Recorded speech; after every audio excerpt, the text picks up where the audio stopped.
জান্নাত তাই যা আপনার মনে চাই, জান্নাতে আপনি তাই পাবেন যা আপনার মনে চাবে। অতএব আমার সম্মানিত মা বোন, তারা যদি চায় আমি হব ওই সুন্দরী, তার মন চেয়েছে আমি হব ওই সুন্দরী যার এক উকিতে গোটা দুনিয়ায় আলোয় আলোকিত হয়ে যায়, যার এক উকিতে গোটা দুনিয়া সুগন্ধে সুগন্ধিত হয়ে যায়। আমি হব ওই সুন্দরী যার গায়ে 70 পর্দা কাপড় পরা থাকবে, 70 পর্দা কাপড় ভেদ করে অঙ্গ সৌন্দর্য প্রকাশ পাবে। আমি হব ওই সুন্দরী, আমি আমার স্বামীর জন্য বধূ বেশে বসে থাকবো, আমার মাথার ওড়নাটা হবে গোটা দুনিয়া এবং তার মধ্যে যত সম্পদ রয়েছে তা থেকে উত্তম, তা থেকে দামি। আপনার মন চাইলেই হবে, কারণ আল্লাহ বলেছেন সূরা হামিম সাজদার 31 নম্বর আয়াতে, মা তাশতাহি আনফুসুকুম ওয়ালাকুম ফিহা মা তাদদাউন। জান্নাত তাই যা তোমার মনে চায়, জান্নাতে তুমি তাই পাবে যা তোমার মনে চাবে। জান্নাতে মনে চাওয়া আছে, জান্নাতে পাওয়া আছে। জান্নাতে চাওয়া আছে, পাওয়া নেই, ওটা জান্নাত নয়। আপনি মনে রাখবেন, আপনার মন যা চাইবে তাই জান্নাত। জান্নাত আপনার মনের সাথে ফিট। আরে আলোচনার শুরুতে সে মহান আল্লাহ তাআলা দরবারে শুকরিয়া আদায় করছি যে মহান আল্লাহ সুবহানাহু ওয়া তাআলা আপনাকে আমাকে আজকের জুম্মার দিনে যথাসময়ের পূর্বে মসজিদে কবুল করেছেন। সকলে বলি আলহামদুলিল্লাহ। দুরূদ ও সালাম রাসূলের প্রতি, সকলে বলি আল্লাহুম্মা সাল্লি আলাইহি আল্লাহুম্মা বারিক আলাইহি। সম্মানিত উপস্থিতি, আমি আপনাদের সম্মুখে পবিত্র কোরআনের সূরাতুন নাবার 31, 32 এবং 33 নম্বর আয়াত এবং রাসূল সাল্লাল্লাহু আলাইহি ওয়াসাল্লামের জবানি হতে বুখারী মুসলিম মিশকাতের 5612 নম্বর হাদিসটি বর্ণনা করে শুনিয়েছি। তেলাওয়াতকৃত আয়াত ও বর্ণিত হাদিসকে কেন্দ্র করে আমি আমার আলোচনার বিষয় নির্ধারণ করছি দুনিয়া বনাম জান্নাত। বর্ণিত বিষয়ের প্রতি পবিত্র কোরআন ও সহিহ হাদিসের আলোকে আমার অতি ক্ষুদ্র বিদ্যায় এক জনকল্যাণকর সংক্ষিপ্ত আলোচনা রাখার চেষ্টা করব ইনশাআল্লাহ। সম্মানিত উপস্থিতি, আপনারা আলোচনার বিষয় অবগত হয়েছেন দুনিয়া বনাম জান্নাত। অতএব আমরা এখন যেখানে আছি এটাকে আমরা দুনিয়া বলে জানি, আর এখান থেকে আমরা যখন ইন্তেকাল করব, স্থানান্তর হব, তখন আল্লাহ আমাদেরকে একটা স্থান দিবেন। যদি আমরা এখান থেকে ভালো কর্ম করে যেতে পারি তাহলে একটা সুখের স্থান জান্নাত থাকবে। আর যদি আল্লাহকে রাজি খুশি না করে যেতে পারি তাহলে দুঃখের স্থান জাহান্নাম থাকবে। আজকের আমার আলোচনার মূল বিষয় হলো, আমরা দুনিয়ার জীবন থেকে পদার্পণ করার পরে আল্লাহ আমাদের যে সুখের স্থান দিবেন জান্নাত, সে জান্নাতটি আসলেই কেমন। কারণ আমরা জান্নাত সম্পর্কে অবগত হতে পারি না, আমরা জান্নাত সম্পর্কে অতটা জানি না, যার কারণে আমরা দুনিয়াটাকে অনেক বেশি প্রাধান্য দিয়ে থাকি এবং পরকালকে আমরা অনেক ক্ষীণ মনে করে থাকি, তুচ্ছ মনে করে থাকি, তুচ্ছ জ্ঞান করে থাকি। এই জন্য পরকাল বিষয়ে আমাদের জ্ঞান রাখা জরুরি। আল্লাহ যে জান্নাত দিবেন, সে জান্নাতের নাজ নিয়ামত, সুখ, ভোগবিলাস, সে সম্পর্কে আমাদের কিছু জ্ঞান রাখা জরুরি। যদিও আমরা যে মুহূর্তে এখন এ মসজিদে এসেছি সেটা হলো রমজানের পূর্ব মুহূর্ত, আর আজকের জুম্মা পরে আরেকটি জুম্মা রমজানের পূর্বে পাওয়া যাবে। এই জন্য রমজান কেন্দ্রিক আলোচনা করছি না, যেহেতু আমাদের পরে আরেকটি জুম্মা রয়েছেন, যিনি আসবেন তিনি হয়তো রমজান বিষয়ে কথা বলবেন। এই জন্য পূর্ব থেকে রমজান বিষয়ে কথা বলে একই বিষয়ে দুইবার রিপিট শোনাটা মানুষের কাছে খারাপ লেগে যায়। এই জন্য আমরা যে রমজান মাসে একটি মাস সিয়াম সাধনা করব, কষ্ট করব, সেই সুবহে সাদিক থেকে সূর্য অস্ত পর্যন্ত আমরা খানা পিনা ইত্যাদি থেকে বিরত থাকব। তাছাড়া সর্ব অশ্লীলতা থেকে আমরা বিরত থাকব, সালাত আদায় করব, রাতে তারাবির সালাত আদায় করব। একটা আমাদের লক্ষ্য উদ্দেশ্য, আমরা এত ত্যাগ এত কষ্ট এ দুনিয়ার জীবনে ভোগ করব, আরামের ঘুমকে হারাম করে ফজরের পূর্বে উঠে সাহারি করব। এই সব কিছুর মূলে আমাদের রয়েছে একটা উদ্দেশ্য, আল্লাহ যেন আমাদেরকে পরকালীন জীবনে জান্নাত প্রদান করেন। তো সেই জান্নাতটা যে কেমন, সেই জান্নাতের সুখ ভোগবিলাস কেমন, এ বিষয়ে আমাদের কথা বলতে হবে। যদিও জান্নাতের নিয়ামত, জান্নাতের সুখ, জান্নাতের ভোগবিলাস আমরা আমাদের কথা দিয়ে বর্ণনা করতে পারি না। আল্লাহ তাআলা সূরা ওয়াকিয়ার 27 থেকে 37 নম্বর আয়াত পর্যন্ত 10টি আয়াতে আল্লাহ তাআলা জান্নাতের বিভিন্ন কথা বলেছেন। আল্লাহ তাআলা বলছেন, ওয়া আসহাবুল ইয়ামিনি মা আসহাবুল ইয়ামিন, ডানপন্থী সৌভাগ্যবান ব্যক্তিদের সৌভাগ্যের কথা ওটা কি আর বর্ণনা করে শেষ করা যায়? ফি সিদরিম মাখজুদ ওয়া তালহিম মানজুদ ওয়া জিল্লিম মামদুদ ওয়া মাইম মাসকুব। আল্লাহ বলছেন তাদের জন্য রয়েছে কাঁটাবিহীন কুল বৃক্ষ, তাদের জন্য রয়েছে থরে থরে সাজানো কলা, তাদের জন্য রয়েছে ওয়াজিল্লিম মামদুদ বিস্তীর্ণ এলাকাব্যাপী ছায়া, ওমাইম মাসকুব রয়েছে তাদের জন্য সদা সর্বদা প্রবাহমান ঝর্ণাধারা। এরপর আল্লাহ বলছেন ওয়াফাকিহাতিন কাসীরা, তাদের জন্য রয়েছে প্রচুর পরিমাণে ফল। আল্লাহ রাব্বুল আলামিন বিভিন্ন আয়াতে বিভিন্ন নাজ নিয়ামতের কথা, ফল ফলাদির কথা বলেছেন। এখানে আল্লাহ তাআলা একটি বাক্য ব্যবহার করে বলছেন ওয়াফাকিহাতিন কাসীরা, তাদের জন্য রয়েছে প্রচুর পরিমাণে ফল। কত ফল এটা বলে গনে শেষ করা যাবে না। ওয়াফাকিহাতিন কাসীরা লা মাকতুআতিন ওয়ালা মামনুআহ, যে ফল কোনোদিন শেষ হবে না, যে ফল খেতেও কোনো প্রকার বাধা বিপত্তি থাকবে না। সুবহানাল্লাহ। মানে আপনার আমার জন্য আল্লাহ তাআলা জান্নাতের ভিতরে অনেক অনেক অনেক প্রকার ফল রেখেছেন, যে ফল জান্নাতীরা 1000 বছর ভক্ষণ করবে, পান করবে, খাবে, কিন্তু ফল কখনো শেষ হবে না। 1000 কোটি বছর পেরিয়ে যাবে, জান্নাতি ফল ভক্ষণ করবে, কোনো প্রকার বাধা বিপত্তি থাকবে না। কেউ এসে বলবে না তুমি জান্নাতি ফল খেলে কেন, তুমি জান্নাতি ফল ছুঁয়ে দেখলে কেন, তুমি জান্নাতি ফলের দিকে তাকালে কেন, এমন কোনো বাধা বিপত্তি জান্নাতে থাকবে না। এই কথা আল্লাহ তাআলা জানিয়েছেন। আল্লাহ তাআলা সূরা নাবার 31 থেকে 33 নম্বর আয়াতে বলছেন, ইন্নাল মুত্তাকিনা মাফাজা হাদাইকা ওয়া আনাবা ওয়া কাআইবা আতরাবা, নিশ্চয় মুত্তাকি ব্যক্তিদের জন্য রয়েছে একটি সফলতার স্থান। সফলতার স্থান বলতে বাগ বাগিচা, থরে থরে থরে থরে সাজানো আঙ্গুর রয়েছে, কাওয়াইবা আতরাবা, তাদের জন্য রয়েছে সুন্দরী রূপসী স্পিত বক্ষের অধিকারিণী ডগর ডগর চক্ষু বিশিষ্ট সমবয়স্কা নব্য যুবতী হুরনিগণ। আল্লাহ এই জান্নাতি মেহমানদেরকে মেহমানদারিত্ব করানোর জন্য এই সুন্দরী রূপসী হুরনিগণকে আল্লাহ রাব্বুল আলামিন জান্নাতের ভিতরে রেখেছেন। আল্লাহ তাআলা সূরা রহমানের 54, 56 এবং 58 নম্বর আয়াতে বলেন, ইন্নাল মুত্তাকিনা আলা ফুরশিন বাতাইনুহা মিন ইস্তাবরাক, জান্নাতি মুত্তাকি ব্যক্তিদের জন্য জান্নাতের যে নিয়ামতের কথা বলা হয়েছে, মুত্তাকিনা আলা ফুরশিন বাতাইনুহা মিন ইস্তাবরাক ওয়াজানাল জান্নাতাইনি দান, জান্নাতি ব্যক্তিরা জান্নাতের ভিতরে সুপার উপরে ঠেস দিয়ে বসে থাকবে, যার আবরণ হবে মোটা, যেটা হবে রেশমের তৈরি, এবং জান্নাতি যত নাজ নিয়ামত ফল ফলাদি আল্লাহ তাআলা সৃষ্টি করেছেন, রেখেছেন, সকল নাজ নিয়ামত ফল ফলাদি জান্নাতি মেহমানের মুখের কাছে নিচু হয়ে থাকবে, ছাও হয়ে থাকবে, নুয়ে থাকবে। জান্নাতি মেহমানের কখন কি চায়, জান্নাতি মেহমানের কখন কি প্রয়োজন, জান্নাতি মেহমানের প্রয়োজন মেটানোর জন্য সকল নিয়ামতগুলো জান্নাতি মেহমানের মুখের কাছে একেবারে নিচু হয়ে থাকবে, বিনয়ের সাথে থাকবে, নুয়ে থাকবে। এ কথা আল্লাহ বলেছেন।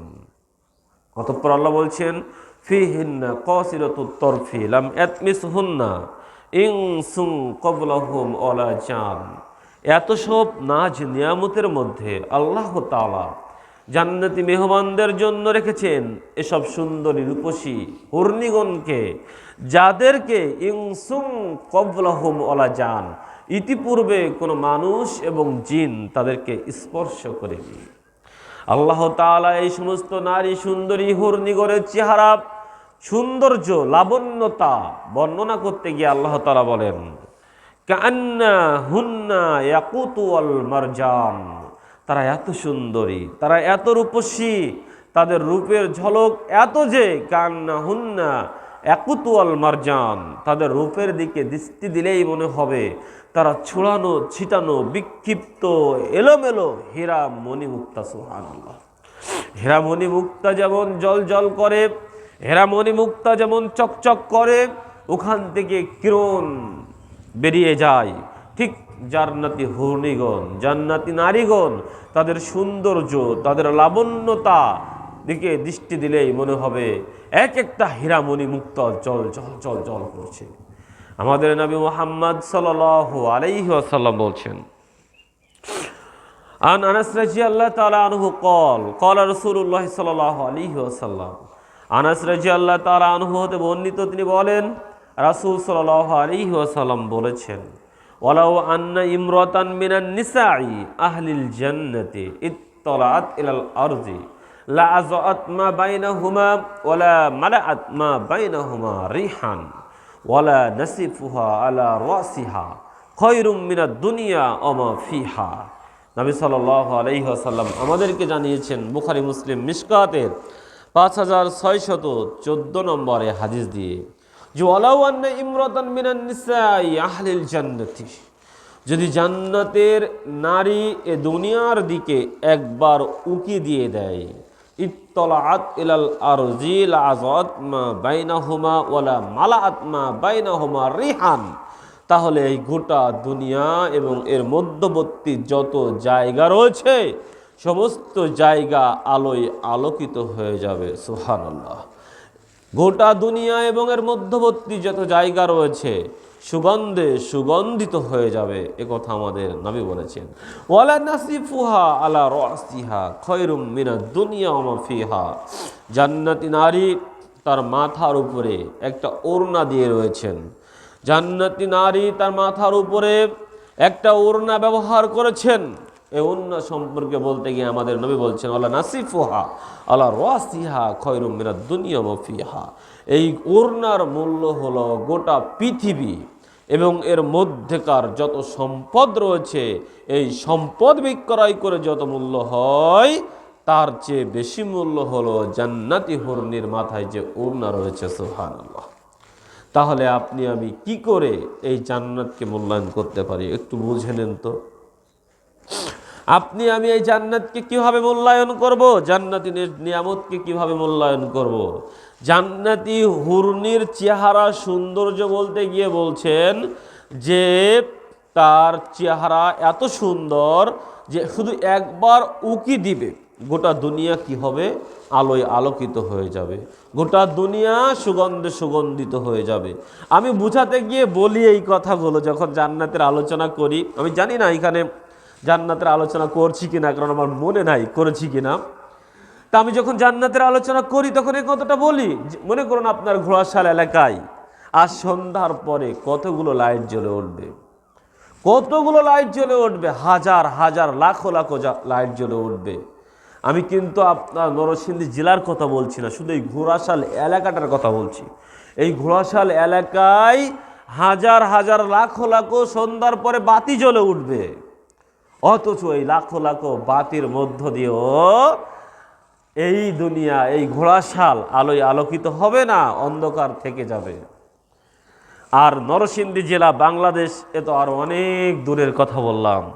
অথচ আমাদের নবী বলছেন শুধু বাংলাদেশ নয়, তোমার পার্শ্ববর্তী রাষ্ট্র ভারত নয়, মায়ানমার নয়, চীন নয়, জাপান নয়, ইরাক নয়, ইরান নয়, কুয়েত নয়, আফগানিস্তান নয়, আমেরিকা নয়, রাশিয়া নয়, ইত্যাদি তুমি যত দেশের নাম জানো এটা নয়, গোটা পৃথিবী এবং তার মধ্যকার যত জায়গা রয়েছে এক উকিতেই সকল জায়গা আলোয় আলোকিত হয়ে যাবে। সুবহানাল্লাহ।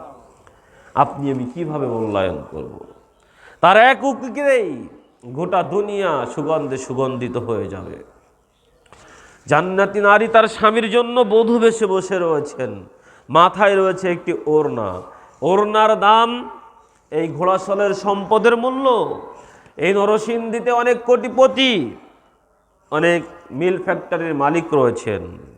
এটা একটা অর্থনৈতিক এলাকা বলা হয়। এই নরসিংদীর অর্থের মূল্য, এই ঢাকা বিভাগের মূল্য, গোটা বাংলাদেশের মূল্য গোটা পৃথিবী এবং তার মধ্যকার যত সম্পদ, গোটা পৃথিবী এবং তার মধ্যকার যত সম্পদ যা আপনি আমি জানি না যে কোথায় কোন সম্পদ রয়েছে, এই সম্পদ বিক্রয় করে যে মূল্য হয়, জান্নাতি হুরনি তার মাথায় যে ওড়না দিয়ে রয়েছে সেই ওড়নার মূল্য এর চেয়েও অনেক বেশি। সুবহানাল্লাহ।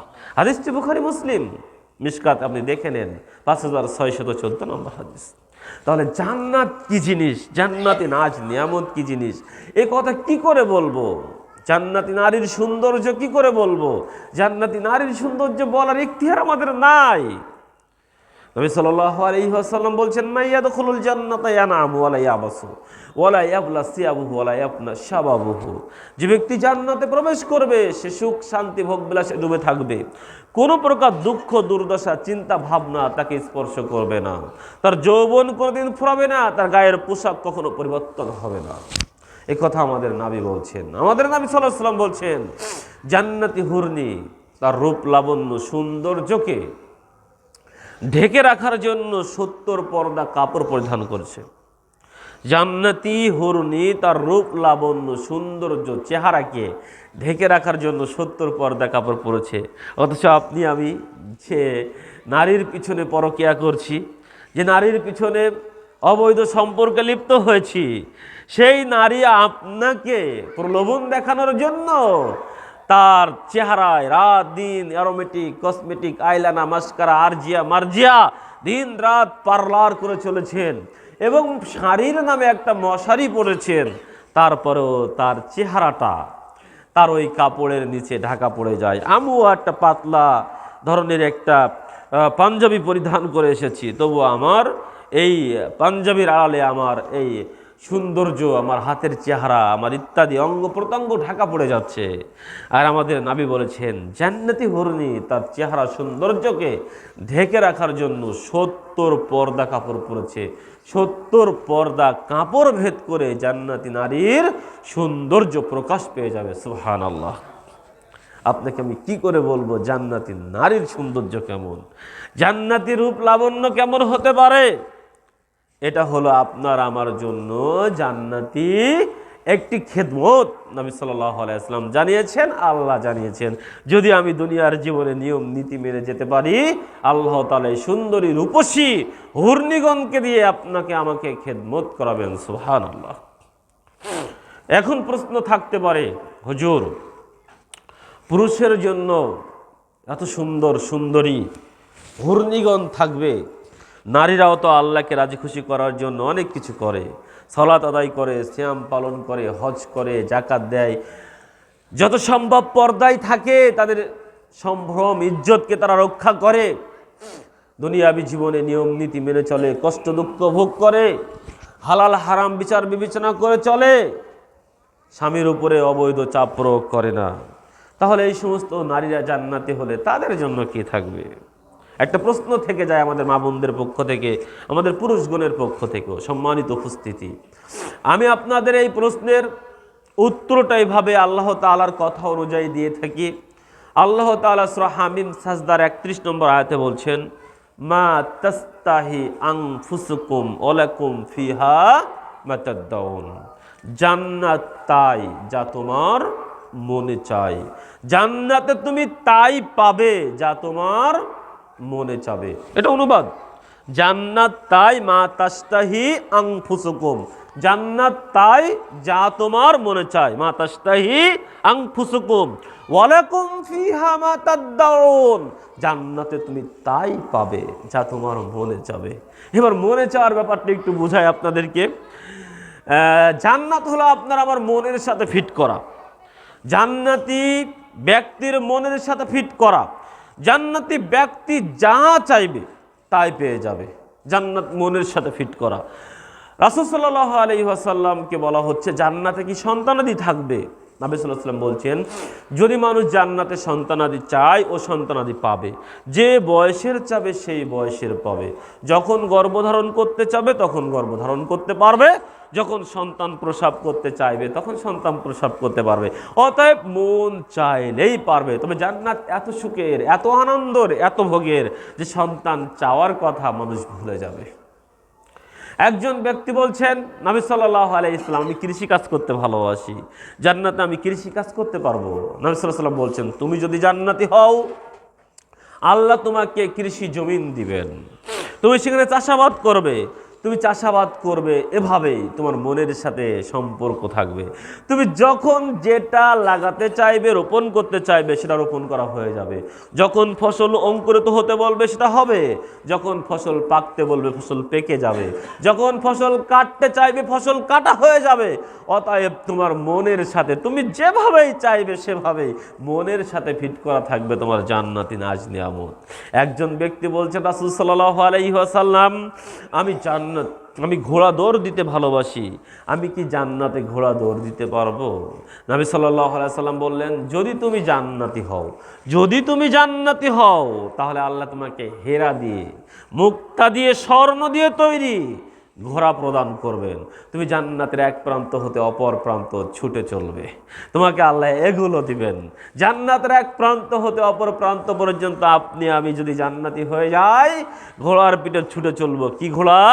স্বর্ণ দিয়ে তৈরি, হীরা দিয়ে তৈরি, মণিমুক্তা দিয়ে তৈরি ঘোড়ার পিঠে আপনি আমি জান্নাতের এ প্রান্ত হতে অপ্রান্ত ছুটে চলবো। জান্নাতের এ প্রান্ত হতে অপ্রান্ত দূরত্ব কত? 1000 কিলোমিটার, 2000 কিলোমিটার, 5000 কিলোমিটার, 20,000, 50,000, 1 লক্ষ, কত কিলোমিটার হতে পারে আমি জানি না। আমার জানা নেই, আমার বিদ্যায় নেই, আমার বুদ্ধিতে নেই, আমার কল্পনাতেও নেই, আমার চিন্তাতেও নেই। আমার যেটা জানা নেই সেটা আপনাকে আমি জানাতে পারবো না, আমি বলতে পারবো না। তবে একটা গাছের বর্ণনা আপনাদেরকে আমি দিতে পারি। আমার জানা আছে একটা গাছের কথা। নবী সাল্লাল্লাহু আলাইহি ওয়াসাল্লাম একটা গাছের কথা বলেছেন জান্নাতের। আন আবি হুরায়রা রাদিয়াল্লাহু তাআলা আনহু قال রাসূলুল্লাহ সাল্লাল্লাহু আলাইহি ওয়াসাল্লাম, ইন্না ফিল জান্নাতি শাজারাতুন আসিরুর রাকিবু ফি জিল্লিহা মিয়াতা আমিন লা ইয়াক্তাহুহা। বুখারী মুসলিম মিশকাতের 5615 নম্বরে হাদিস। আমাদের নবী বলছেন, ইন্না ফিল জান্নাতি শাজারাতুন, জান্নাতে গাছ রয়েছে একটি। ইন্না ফিল জান্নাতি শাজারাতুন আসিরুর রাকিবু ফি জিল্লিহা মিয়াতা আমিন। যদি একজন সওয়ারি তার দ্রুতগামী একটা ঘোড়া নিয়ে ওই জান্নাতের একটি গাছের নিচ দিয়ে ছুটে চলে, মিয়াতা আমিন, 100 বছর, লা ইয়াক্তাহুহা, একদিন এই 100 বছর শেষ হয়ে যাবে, লা ইয়াক্তাহুহা, তবে একটি গাছের ছায়া অতিক্রম করতে পারবে না। সুবহানাল্লাহ। এবার আপনি বোঝেন, জান্নাতের একটি গাছের ছায়ার দূরত্ব বললাম, আমি জান্নাতের সীমানা জানি না। কত বছর ছুটে চলবে একটি দ্রুতগামী ঘোড়া? 100 বছর। আমার এখানে 100 বছরের কোনো মানুষ আছেন? নাই। এই মুরব্বীকে দেখে মনে হচ্ছে ইনি সবচেয়ে বয়স্ক হবে।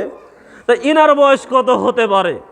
ইনার জন্ম থেকে শুরু পর্যন্ত আজ পর্যন্ত যদি একটা ঘোড়া নিয়ে ছুটতেই থাকে, কত দূর ছুটে যাওয়া যাবে এটা কল্পনাতে আসবে না, আপনি আমি ভাবতেও পারবো না, চিন্তায় আনতে পারবো না।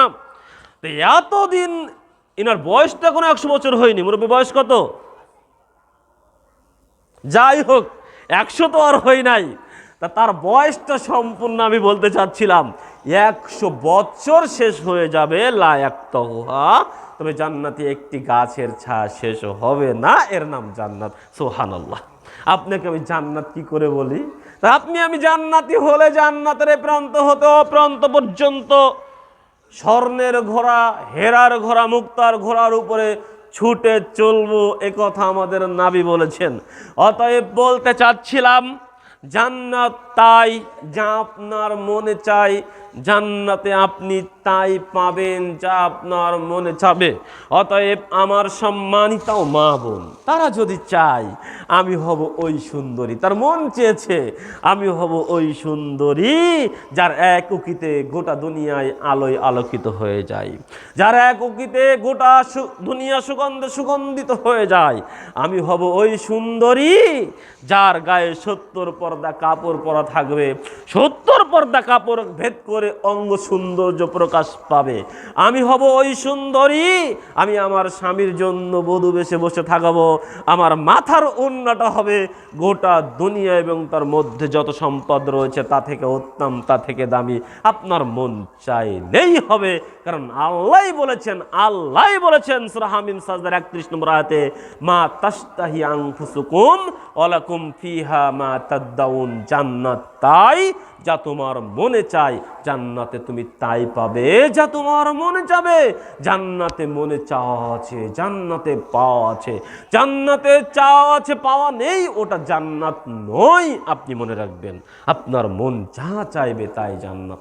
জান্নাত আপনার মনের সাথে ফিট। আরে দুনিয়াতে দেখেন না আপনার সাথে কত জিনিস ফিট আছে, আপনি আমি দেখেছি তো অনেক জিনিস ফিট রয়েছে। আমি যখন ঢাকাতে আসলাম 2014 সালে, সর্বপ্রথম 14 সালে ঢাকাতে এসে ঢাকা বিশ্ববিদ্যালয়ের এক ক্যান্টিনে খাওয়া দাওয়া করলাম। খাওয়ার পরে বলছি, ভাইজান টিস্যু দেন, হাত মুছবো। তো বলছে টিস্যু নাই, আপনি ওই মেশিনের নিচে হাতটা দেন, ওখানে বাতাস হচ্ছে, আপনার হাত শুকিয়ে যাবে। তা আমি ওখানে গিয়ে দেখলাম কোনো বাতাস নেই। আমি বললাম, ভাই এখানে বাতাস নেই, আপনি টিস্যু দেন। তো বলছে, ভাই বাতাস আছে, আপনি হাত দেন ওখানে। আমি বললাম, হাত দেব কোথায়? বাতাস থাকলে তো হাত দেব, বাতাসই তো নেই, তা হাত দেব কোথায়? তখন হোটেল মালিক বলছেন, আরে ভাই আপনি হাতটা তো দেন, তারপরে বলেন।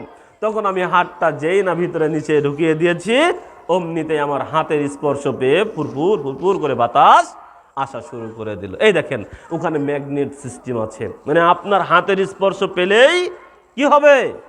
বাতাস দিয়ে দিবে। আমি আমার এক দায়িত্বশীলের বাসায় যাচ্ছি রাতের অন্ধকারে, ঈশার আগ মুহূর্তে দেখি সর্ব জায়গায় অন্ধকার, গেটে তালা দেওয়া, সব কিছু বন্ধ। ভাবতেছি কি করি, তারপর আগাচ্ছি, হঠাৎ করে আলো জ্বলে উঠলো। আমি ভাবলাম, ভয় পেয়ে গেলাম, এক প্রকার বলতে যাই যে কেউ নেই, কথা নেই, শব্দ নেই, হঠাৎ করে আলোটা দিল কে? তারপরে আমি সভাপতিকে ডাকলাম, ভিতরে গেলাম, তারপরে বললাম যে আপনার বাসায় এসে তোমার ভয় লেগে গেল, দেখলাম সব অন্ধকার, আলো নাই, কিছু নাই, আমি মোবাইলের আলো জ্বালিয়ে আসছি, হঠাৎ করে বাতিটা দিল কে? তখন বলছে, হুজুর বাতিকেও দেই নাই, বাতিতে ম্যাগনেট সিস্টেম রয়েছে, ওই ম্যাগনেটের আয়াতে আপনি আসলেই এমনিতেও জ্বলে যাবে, ওখানে ম্যাগনেট সিস্টেম রয়েছে। আমি আমার ছেলেকে নিয়ে গেলাম ধানমন্ডি 27-এ চক্ষু হাসপাতালে, কথাগুলো বলছি বোঝানোর জন্য। গিয়ে দেখি দরজাটা বন্ধ রয়েছে, কাছের দরজা, কেউ নাই ওখানে। মনে মনে ভাবছি 2014 সালের কথা, ঢাকায় তো আসা অভ্যাস না, গ্রাম্য মানুষ, আমি সাতক্ষীরায় মানুষ, ওখানে তো আর এইভাবে প্রযুক্তি নাই। তা ভাবছি যে কেউ নাই, কাকে বলি দরজা খুলতে ইত্যাদি চিন্তা করছি আর হাঁটছি। হঠাৎ করে যে এই গ্লাসের কিছুটা স্পর্শে চলে গিয়েছি, দেখলাম দরজাটা খুলে গেল, আস্তে আস্তে আস্তে খুলে গেল। আবার কেউ নাই, ভিতরে চলে গেলাম, আস্তে আস্তে বন্ধ হয়ে গেল। জানতে পারলাম ওই দরজায় ম্যাগনেট সিস্টেম রয়েছে, মানুষের সংস্পর্শ পেলেই খুলে যাবে, আবার মানুষ দূরে সরে গেলেই বন্ধ হয়ে যাবে। দেখেন, এটা হলো দুনিয়ার প্রযুক্তি, এটা দুনিয়ার প্রযুক্তি। আপনার স্পর্শ পেলেই গেট খুলে যাচ্ছে, আপনার স্পর্শ খেলেই বাতি জ্বলে যাচ্ছে, আপনার স্পর্শ পেলেই আপনাকে বাতাস দিচ্ছে। এটা দুনিয়ার সামান্য মানুষের প্রযুক্তি। আর যে আল্লাহ মহাজ্ঞানী, যিনি মানুষের প্রতি দয়া করে একটু কিছু দিয়েছেন জ্ঞানের ভিক্ষা, সে আল্লাহ তাআলা জান্নাতকে ফিট করেছেন আপনার মনের সাথে, আমার মনের সাথে। শুধু মন চাইবেই আর হয়ে যাবে, মন চাইবেই আর হয়ে যাবে। আপনি জান্নাতে চাওয়ার সাথে সাথে পূর্ণ হবে, এর নামই হলো জান্নাত। সুবহানাল্লাহ। সম্মানিত উপস্থিতি, অতএব জান্নাতের নাজ নিয়ামত, জান্নাতের ভোগ বিলাস, জান্নাতের কোনো কিছু আপনি আমি বলে শেষ করতে পারবো না। আপনি আসলেই, আমি একটা কথা আপনাকে বলি, আপনি জান্নাতে গিয়ে কি চাইবেন বলেন তো দেখি? আপনাকে চাইতে গেলে এই মেধাই তো আগে থাকা লাগবে, এই মগজে তো থাকা লাগবে আগে, তারপরে তো চাবেন। আপনাকে আমি বললাম বা কোনো নেতা এসে আপনাকে বলল যে আপনারা চান, আমার কাছে যা চাইবেন তাই দেব আজকে, তা আপনার মেধাতে তো থাকা লাগবে যে এই এই জিনিসগুলো চাইবো। আপনি বাংলাদেশ চেয়ে ফেললেন, সব কিছু বাংলাদেশ ভারত সব চেয়ে ফেললেন, চাইলেন, তা আপনি গোটা বিশ্ব তার কাছে চাইলেন, আপনার চাওয়ার বাইরেও তো অনেক কিছু রয়েছে। যা আপনি চাইতে পারবেন না। অতএব চাইতে গেলে আপনাকে সে জিনিসের নাম জানা লাগবে, মেধায় থাকা লাগবে, কল্পনায় থাকা লাগবে, আশাতে থাকা লাগবে, চিন্তাতে থাকা লাগবে, তারপরে না আপনি বলতে পারবেন। আমাদের নবী মুহাম্মদ সাল্লাল্লাহু আলাইহি ওয়াসাল্লাম বলছেন, ইন্না আদনা মাকআদি আহাদিকুম মিনাল জান্নাতি আন ইয়াকুলা লাহু তামান্না। জান্নাতে সবচাইতে নিম্নমানের যিনি ব্যক্তি জান্নাত পাবেন, এর চাইতে নিম্নমানের কোনো জান্নাত কাউকে দেওয়া হবে না। এটা আপনি মনে রাখবেন, আপনার মগজে এটা যেন থাকে। এই হাদিসে বলা হচ্ছে সর্বনিম্নমানের ব্যক্তি, ইন্না আদনা মাকআদি আহাদিকুম মিনাল জান্নাতি, জান্নাতের সবচাইতে নিম্নমানের ব্যক্তি, যাকে সবচাইতে জান্নাতে কম নিয়ামত দেওয়া হবে, ফায়াকুলু তামান্না, ফায়াকুলু লাহু তামান্না। তখন আল্লাহ তাকে বলবেন, ও জান্নাতি, তুমি তোমার আশা আকাঙ্ক্ষা চাও পাওয়ার কথা আমার সামনে প্রকাশ করো। তুমি আমার কাছে কি চাও, তোমার কি আশা আকাঙ্ক্ষা রয়েছে, সেটা আমার কাছে প্রকাশ করো। ফায়াতামান্না ওয়ায়াতাপান্না। তখন ওই ব্যক্তি আল্লাহ তাআলার এই আদেশ শুনে ও চাইবে, ফায়াতামান্না, সে চাইবে, ওয়ায়াতামান্না, সে বারবার চাইবে, অনেক অনেক অনেক অনেক চাইবে, বারবার বারবার চাইবে। ওর চিন্তা, মগজ, কল্পনায়, আশা আকাঙ্ক্ষায় যা রয়েছে সে বারবার প্রকাশ করবে। ফায়াকুলু লাহু হাল তামান্নাইতা। তখন আল্লাহ বলবেন, জান্নাতি, তোমার কি আশা আকাঙ্ক্ষা চাও পাওয়ার কথা প্রকাশ করা শেষ হয়েছে? এখন মগজে তো আর নাই, চিন্তাতে তো আর নাই, ভাবনাতেও আর নাই।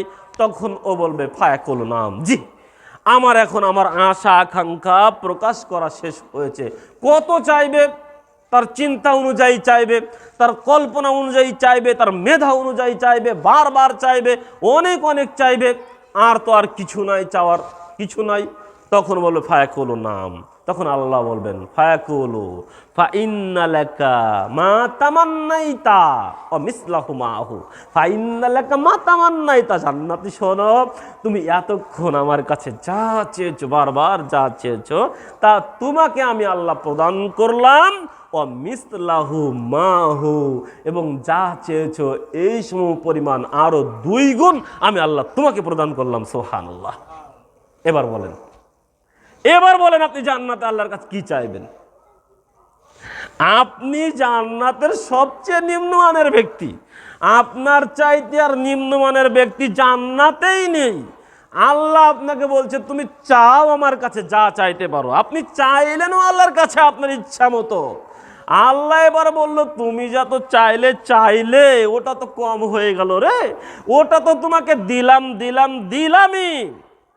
আমি আল্লাহ আমার ইজ্জত এবং মর্যাদার কারণে, তুমি চাইছো তোমার বিবেক বুদ্ধি চিন্তা ভাবনা অনুযায়ী, আর আমি তো দেবো আল্লাহ আমার মর্যাদা অনুযায়ী। অতএব ওটা তো দিলাম, ওই সম পরিমাণ আরো 2 গুণ আমি তোমাকে দিলাম। সুবহানাল্লাহ। এর নাম জান্নাতি নাজ নিয়ামত, এর নাম জান্নাতি পাওয়া, এর নাম জান্নাতি আরাম, এর নাম জান্নাতি সুখ, এর নাম জান্নাতি ভোগবিলাস। আমি আপনাকে কি করে বলি বলেন তো? আপনি জান্নাতে চাইবেন আর পাবেন না। মা তাশতাহি আনফুসাকুম, বললাম যে আপনি চাবেন এবং পাবেন। আপনি জান্নাতে চাইবেন এবং পাবেন না, এটা হয় কি করে? আপনি চাইবেন এত কম, আল্লাহ বলবে এটা দিলাম আর 2 গুণ দিলাম। জান্নাতকে মূল্যায়ন করার মতো ভাব, ভাষা, কল্পনা, চিন্তা শক্তি কোনো কিছুই আমাদেরকে নেই।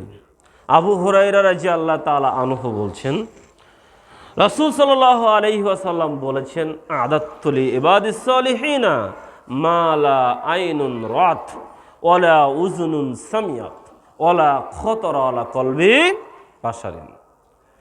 আল্লাহ তাআলা আমাদের নবীর মাধ্যমে জানিয়েছেন, আমাদের নবী বলছেন, আদাত্তু লি ইবাদিস সালিহিনা মা লা আইনুন রাত।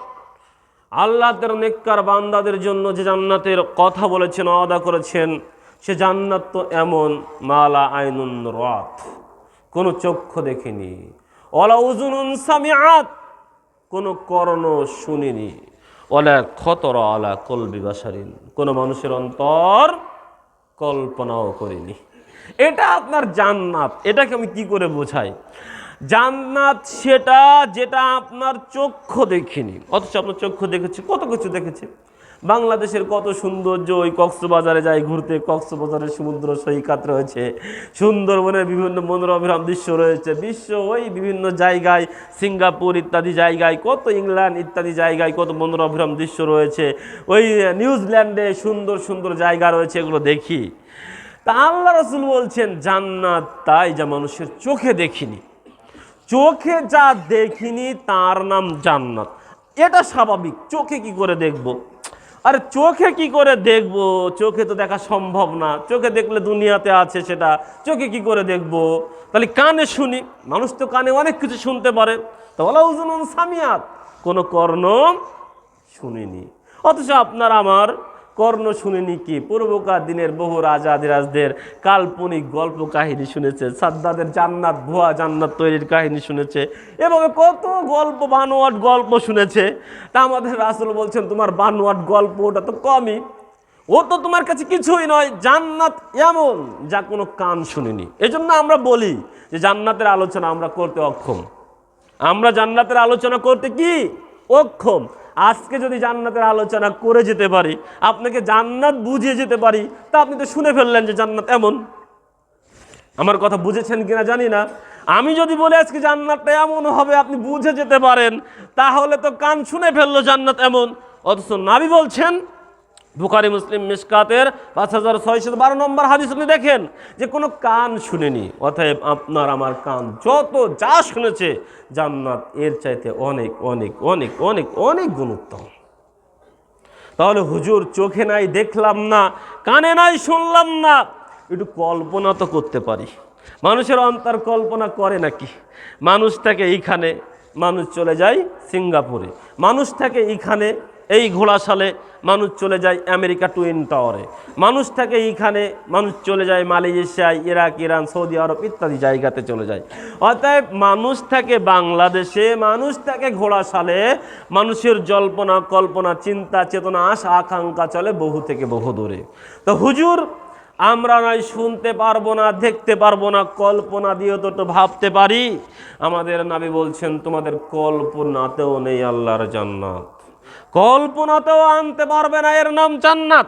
তোমার কল্পনাতে যেটা আছে ওটা আল্লাহর জান্নাত নয়। আর স্পষ্টতা আরও কথা হয়ে গেল, পূর্বের যে হাদিসটা অনুবাদ করেছি, আপনার কল্পনাতে যদি থেকে যায়, তাহলে তো আল্লাহ যখন আপনাকে বলবেন চাও আমার কাছে বলো, তা আপনি তো বলেই ফেলবেন, কারণ কল্পনাতে আছে। আপনার কল্পনাতে যদি জান্নাত থেকে যায়, তাহলে আল্লাহ যখন বলবেন চাও আমার কাছে বলো তোমার আশা আকাঙ্ক্ষা, তা যেহেতু আপনার চিন্তা চেতনায় আছে, আশা আকাঙ্ক্ষায় আছে, তা আপনি তো বলে দিবেন। আপনার মগজে চিন্তাই নেই, কল্পনাতে নেই, তাই আপনি আল্লাহকে বলতে পারবেন না। তাই আল্লাহ আপনাকে ওটা দেওয়ার পাশাপাশি আরও দুগুণ দিয়ে দিবে। সম্মানিত উপস্থিতি, অতএব জান্নাত, জান্নাতি নাজ নিয়ামত, জান্নাতি ভোগবিলাস, জান্নাতি সুখ, জান্নাতি আরাম আয়েশ, এগুলো আপনি আমি দুই এক কথা দিয়ে, দুই এক বাক্য দিয়ে আপনি আমি শেষ করতে পারবো না। নবী সাল্লাল্লাহু আলাইহি ওয়াসাল্লাম বলছেন মাউজিউ সাউতিন ফিল জান্নাতি খায়রুম মিনাদ দুনিয়া ওয়া মা ফিহা, জান্নাতে একটি লাঠি সমপরিমাণ জায়গা গোটা দুনিয়া এবং তার মধ্যে যত সম্পদ রয়েছে তা থেকে উত্তম। সুবহানাল্লাহ। হাদিসটি বুখারী মুসলিম মিশকাত হাদিস নম্বর 5613 নম্বর হাদিস। জান্নাতের লাঠি চাবক সমপরিমাণ জায়গা কি মূল্য? এই গোটা দুনিয়া এবং তার মধ্যেকার যত সম্পদ রয়েছে তা থেকে বেশি দাম। তা আপনি আমি জান্নাতে এই দেহ রাখার জায়গা, আপনি জান্নাতকে এত সস্তা ভেবেছেন, এত তুচ্ছ জ্ঞান করেছেন। আপনি মনে করেছেন আমি কোটিপতি মানুষ, আমার মিল ফ্যাক্টরি রয়েছে, আমি লাখপতি মানুষ। আরে মানুষের কয়টা টাকা হয়ে গেলে ও আর কাউকে দাম দিতে চায় না, সলাদ সিয়াম তো নাই, ও মনে করে আরে আমি তো অনেক কিছু। ওর আরাম আয়েসটাকে মনে করে অনেক কিছু, ওর গাড়ি বাড়িটা মনে করে অনেক কিছু, ওর মিল ফ্যাক্টরিটা মনে করে অনেক কিছু। অথচ চোখের সামনেই দেখে না, ওর কবরের জায়গা পর্যন্ত হয় না। ও যখন মারা গিয়েছে, ওর 5 তলা বাড়ি রয়েছে, 2টা 3টা, ওর গাড়ি রয়েছে, কোটি কোটি টাকা ব্যাংক ব্যালেন্স রয়েছে, অথচ 3 দিন 4 দিন হয়ে গেছে এখনো মাটি পর্যন্ত হয়নি। এমন ইতিহাস আপনার সামনে নাই? আছে তো। আপনি কিসের দাপট করেন? কিসের দাপট দেখান? আপনি আল্লাহর জান্নাত কি দিয়ে কিনবেন? আপনার টাকা দিয়ে কিনবেন? আপনার কাছে 1 টাকা দান চাইলে কলিজা শুকিয়ে যায়। অথচ আল্লাহ জান্নাত নেয়ার জন্য দান করতে বলেছেন। খেজুরের সমপরিমাণ দান হলো আপনাকে করতে হবে। ইত্তাকুন নারা ওয়ালাউ বিশাক্কি তামারাতিন, সঙ্গী সাথী খেজুরের গায়ে একটা ছাল রয়েছে, এই পরিমাণ দান করে হলেও তোমরা জাহান্নাম থেকে বাঁচো, জান্নাতে প্রবেশ করো। অথচ দানের কথা শুনলে আপনি আমি অনেক ক্ষেপে যাই। আরে আপনি ওই 2 টাকা 5 টাকা দিয়ে কি আল্লাহ জান্নাত কিনে নিতে পারবেন? গোটা দুনিয়া এবং তার মধ্যের সম্পদ দিয়ে লাঠি সমপরিমাণ জায়গা হবে না, আপনার দেহ রাখবেন কোথায়? আপনি ঘোড়াশালের টাকা বাদ দেন, বাংলাদেশের টাকা বাদ দেন, গোটা দুনিয়া এবং এর মাটির নিচে যত খনিজ পদার্থ রয়েছে আসমান জমিনে, যা আপনি আমি জানি অথবা জানি না, এগুলো দিয়ে তো আপনি আমি জান্নাতে লাঠি সমপরিমাণ জায়গাই পাবো না। তা আপনার দেহর দাম কই? আল্লাহর দয়া না করলে আপনি পাবেন না। আর এই দয়া নেওয়ার জন্য আপনাকে একটু দান করতে হবে। যে আল্লাহ আপনি বলেছিলেন, আমি আপনার আদেশ পালন করেছি, আল্লাহ এই দান করেছি, একটু আমার 10 টাকা কামাই ছিল আমি 2 টাকা দান করেছি, আমার 100 টাকা কামাই ছিল আমি 20 টাকা দান করেছি। এই দয়া, আল্লাহ দয়া করেন আমার প্রতি, আল্লাহ দয়া করে জান্নাত দেবে। আপনি আপনার ইবাদত দিয়ে জান্নাত পাবেন না। নবী সাল্লাল্লাহু আলাইহি ওয়াসাল্লাম স্পষ্ট বলে গিয়েছেন যে কেউ তার ইবাদত দিয়ে জান্নাত পাবে না। এমনকি আমি নবী মুহাম্মদ সাল্লাল্লাহু আলাইহি ওয়াসাল্লামও একমাত্র আল্লাহর দয়া, আল্লাহর অনুগ্রহ ছাড়া। কি এমন ইবাদত করেছি বলেন এই দামি জান্নাত পাওয়ার জন্য? কি এমন ইবাদত করেছি? কি আছে আপনার জীবনে? কি বলবেন আল্লাহকে যে আল্লাহ এই কারণে আপনার এই দামি জান্নাত আমি চাই? কি আছে আপনার জীবনে? অতএব আজ থেকে প্রতিজ্ঞা করুন, আল্লাহ দুনিয়ার এই ক্ষণস্থায়ী জীবন, বাল তুসিরুনাল হায়াতাদ দুনিয়া ওয়াল আখিরাতু খায়রু ওয়া আবকা, দুনিয়া হলো ক্ষণস্থায়ী আর আখিরাত হলো চিরস্থায়ী। দুনিয়ার কোনো মূল্য নেই, মূল্যহীন দুনিয়া, মূল্যহীন দুনিয়া। এই দুনিয়ার জন্য আপনি আমি কি ছুটাছুটি করছি, কি করছি? প্রতিজ্ঞা করুন আল্লাহ এই তুচ্ছ দুনিয়া আজ থেকে প্রতিজ্ঞা করলাম, যতদিন বেঁচে আছি নিঃশ্বাস চলে তোমার পরকালে ওই জান্নাতের কথা শুনেছি, ওই জান্নাত পাওয়ার জন্য আমার জীবন পর্যন্ত লুটিয়ে দেবো ইনশাআল্লাহ। এভাবে প্রতিজ্ঞা করেন। তুচ্ছ দুনিয়া কিভাবে বলি আপনাকে বলি, 2-1টা হাদিস বলার সময় যদি পাই। নবী সাল্লাল্লাহু আলাইহি ওয়াসাল্লাম বলছেন, জাবির রাদিয়াল্লাহু তাআলা আনহু হতে বর্ণিত, তিনি বলেন, মাররা বিজাদিন আসাক্কা মাইয়িতিন ফাকালা আইয়ুকুম ইউহিব্বু আন্না হাযা লাউ বিদিরহামিন। একদা নবী সাল্লাল্লাহু আলাইহি ওয়াসাল্লাম একটি মরা কান কাটা পচে ফুলে ওঠা বকরির বাচ্চার নিকট দিয়ে যাচ্ছেন। তখন তিনি বললেন, তোমাদের মধ্যে কি কেউ আছে 1টি দিরহাম দিয়ে এই মরা কান কাটা বকরির বাচ্চাটি ক্রয় করবে? ফাকালু মা নুহিব্বুল্লাহ, আমরা কেউ এটাকে ক্রয় করতে চাই না, 1টা পয়সা কেন, ফ্রিতেও নিব না। তখন রাসূলুল্লাহ সাল্লাল্লাহু আলাইহি ওয়াসাল্লাম বলছেন, ক্বালা ফাওয়াল্লাহি লাদ দুনিয়া আহওয়ানু আলাল্লাহ মিন হাযা আলাইকুম। শুনে রাখো দুনিয়ার মানুষ, দুনিয়ার এই মরা কান কাটা বকরির বাচ্চা তোমাদের কাছে যতটা মূল্যহীন, আল্লাহর কাছে এই গোটা দুনিয়া এবং তার মধ্যে যত সম্পদ রয়েছে সব আল্লাহর কাছে এর চাইতে বেশি মূল্যহীন। আপনি কি করবেন? আল্লাহ মূল্যায়নই করে না। আপনি কোটিপতি মানুষ, আপনার কত দাপট, আল্লাহ গোটা দুনিয়ার সম্পদকে মূল্যায়ন করে না। আপনার কাছে যেমন ওই পচা কান কাটা ফুলে ওটা বকরির বাচ্চার একেবারে ঘৃণা করেন, ওটা আপনার কাছে মূল্যায়ন থাকলেও থাকতে পারে, কিন্তু নবী বলছেন কি এর চাইতেও মূল্যহীন এই গোটা দুনিয়া আল্লাহর কাছে। নবী সাল্লাল্লাহু আলাইহি ওয়াসাল্লাম আমাদেরকে বলেছেন, শুনে রাখো দুনিয়ার মানুষ, যদি এই গোটা দুনিয়া এবং এর মধ্যে যত সম্পদ রয়েছে, এই গোটা দুনিয়া এবং মধ্যের সম্পদের মূল্যায়ন আল্লাহর কাছে একটি মশা মাছির দানা সম পরিমাণ হতো, মা সাকা কাফিরন মিনহা সুরবাতান, তাহলে আল্লাহর বিধান অমান্যকারী অস্বীকারী কাফের তাদের এই গলার নিচে 1 ঢোক পানি আল্লাহ পান করতে দিতেন না। কত বুঝেছেন? আপনি যে দুনিয়ার দাপট দেখান, দুনিয়ার অর্থবিত্তর মূল্যায়ন করেন, যে দুনিয়ার কারণে আপনি অন্যর দিকে আপনার দৃষ্টি পড়ে না, যে দুনিয়ার কারণে আপনার পা মাটিতে নাই, সেই দুনিয়ার মূল্যায়নের কথা আমাদের আল্লাহ বলছেন, রাসূল সাল্লাল্লাহু আলাইহি ওয়াসাল্লাম জানিয়েছেন। যদি মশা মাছির দানা সম পরিমাণ, এটা যে আবার কেমন এটা আমিও জানি না। মশা মাছি উড়তে দেখি, তার গায়ে যে ডানা ওড়ে ওটা তো খুব চোখে দেখি না। মশা মাছি সামনে ওড়ে দেখি, কিন্তু ওর যে একটা ডানা আছে ওটা তো চোখে ধরে না। তো এতটুকু মূল্যায়ন যদি আল্লাহ এই গোটা দুনিয়াকে করতেন, এতটুকু মূল্যায়ন আপনি তো মূল্যায়ন করে দিন রাত একাকার করে দিয়েছেন। আপনি তো দুনিয়াকে মূল্যায়ন করে সলাচ্ছেন বাদ দিয়ে দিয়েছেন। আপনি তো দুনিয়াকে মূল্যায়ন করে কি যে করছেন, আপনার ক্ষমতার দাপট। তা আপনি তো অনেক কিছু করছেন। আল্লাহ যদি গোটা দুনিয়াটা যদি ওই মশা মাছির দানা সম পরিমাণ মূল্যায়ন করতেন, আপনার আমার মতো কাফের আল্লাহর অকৃতজ্ঞ বান্দাবান্দির এই গলার নিচে এক ঢোক পানি যেত না। আপনি আমি যে এত নাজ নিয়ামত খাচ্ছি, আপনার আমার ফ্রিজে যে এখনো গোশত রয়েছে, আপনার আমার ফ্রিজে যে এখনো মিষ্টি মিঠান্ন রয়েছে, বিভিন্ন ফল ফলাদি রয়েছে, এত কিছু যে খাচ্ছি, বাজার ঘাটে কত প্রকার ফাস্টফুড রয়েছে, এগুলো খাচ্ছি, ফালুদা ইত্যাদি খাচ্ছি, সব তো খেয়েই যাচ্ছি, বাধা নেই কেন? ওই যে আল্লাহ মূল্যায়ন করে না তাই, আল্লাহ দুনিয়াটা মূল্যায়ন করে না তাই খাচ্ছি। যদি মূল্যায়ন করতো তাহলে এই গলার নিচে যেত না। মা সাকা কাফিরন মিনহা সুরবাতান, আহমদ মিশকাতের 5177 নম্বর হাদিস।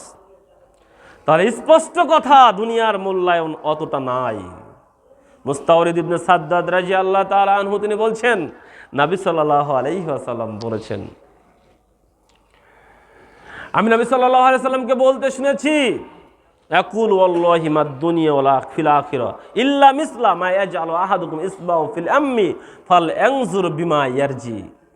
আল্লাহর কসম করে আমি মুহাম্মদ সাল্লাল্লাহু আলাইহি ওয়াসাল্লাম বলছি, শোনো, গোটা দুনিয়া এবং আখিরাতের জান্নাতের তুলনা এমন যে তুমি তোমার আঙ্গুলটা একটা কি করবে, সাগরের মধ্যে রাখবে, সাগরের মধ্যে তুমি তোমার আঙ্গুলটা ডুবিয়ে দিবে, অতঃপর সাগর থেকে আঙ্গুলটা তুলবে, এবার দেখবে তোমার ওই আঙ্গুলে কি পরিমাণ পানি। তো সাগর থেকে আঙ্গুল তোলার পরে আঙ্গুলে যে পরিমাণ পানি, ওটা হলো দুনিয়া, আরাম আয়েশ ভোগ বিলাস, গাড়ি বাড়ি, AC, air condition, mill factory, যাই কিছু বলেন, যা কিছু আপনি আমি দেখি, এই যে বিভিন্ন হেলিকপ্টার এই ইত্যাদি ইত্যাদি যা কিছু দেখছি, বিভিন্ন অর্থনৈতিক দেশ তারা বিভিন্ন কিছু করেছে, যা কিছু দেখছি সব কিছু কি সাগর থেকে আঙ্গুল তোলা ওই আঙ্গুলের সমপরিমাণ পানি। কি যে লেগে আছে আল্লাহ ভালো জানে। আর সাগর, আপনি মনে করেছেন এই পুষ্কুনির কথা, আমি কিন্তু পুষ্কুনির কথা বলি না। আমি দু এক সময় আমার সামনে পানির পট থাকে, এই হাফ লিটারি পট, এই যে একটা পট আছে, সাগরের কথা বাদ দিলাম, পুষ্কুনির কথা বাদ দিলাম, এর ভিতরে যদি আমি আঙ্গুল ঢুকিয়ে দিই তো এই পানির পরিবর্তন হবে কিনা তো আমার জানা নাই। এই পানির পরিবর্তন হবে কিনা আমার জানা নাই। আমি আঙ্গুল ঢুকিয়ে তুলে নিলাম, এই পানিই থেকে যাবে, আমার আঙ্গুলে কি থাকবে? আর সাগর তো অনেক দূরের কথা। আপনি মনে করেন না আপনার ওই পদ্মা সেতুর কথা বলে, পদ্মা নদী, মেঘনা নদী, যমুনা নদী, এটা না। আল্লাহ বলছেন সাগরের কথা, রাসূল বলছেন সাগরের কথা। বঙ্গোপসাগর, যার কিনারা দেখা যায় না, কক্সবাজারে গেলে দেখে আসবেন।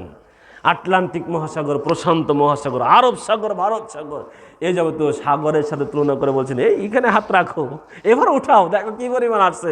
আর সামনে যা আছে ওটা জান্নাত, ওটা পরকাল, ওটা পরকালীন জীবনের সুখ শান্তি, নাজ নিয়ামত, ভোগ বিলাস। কেউ বলতে পারবে না, কোনো দার্শনিক, কোনো কম্পিউটার, কোনো ইঞ্জিনিয়ার, কোনো চিন্তা, কোনো মগজে এটা নাই যে ওই সাগরে কি পরিমাণ পানি আছে। অতএব আমরাও বলতে পারি না পরকালীন জীবনে কি পরিমাণ সুখ আরাম আয়েশ রয়েছে। শুধু আমরা বলতে পারি দুনিয়াটা তুচ্ছ, এই আঙুলে পানি লাগার মতো, এর কোনো মূল্যায়ন নেই। এর মূল্যায়ন ওই মাছির ডানা সমতুল্য নয়। যদি থাকতো তাহলে আপনি আমার এ দুনিয়াতে এভাবে ভোগবিলাসে থেকে পার পেয়ে যেতাম না। ওই মরা কান কাটা বাচ্চার মতো মূল্যায়ন এই দুনিয়ার নাই। সম্মানিত উপস্থিতি, সময় শেষ হয়ে গেছে, এই জন্য সময় শেষ করে কথা বলবো না ইনশাআল্লাহ। আমি আজকে আপনাদের সামনে আলোচনার বিষয় নিয়েছিলাম জান্নাত ও দুনিয়া। তা দুনিয়ার সাথে আর জান্নাতের সাথে দুনিয়া এ তুলনাই হয় না, কার সাথে কি এটা বলাই যায় না। তবে বোঝানোর চেষ্টা করেছি, জান্নাত তো জান্নাতি, আর দুনিয়ার মূল্যায়ন নেই। অতএব আসুন, ক্ষণস্থায়ী মূল্যহীন এই দুনিয়া থেকে আমরা এসেছি শুধুমাত্র পরকালীন জীবনের সেই জায়গাটা পাকাপোক্ত করার জন্য। আল্লাযী খালাকাল মাউতা ওয়াল হায়াতা লিয়াবলুয়াকুম আইয়ুকুম আহসানু আমালা।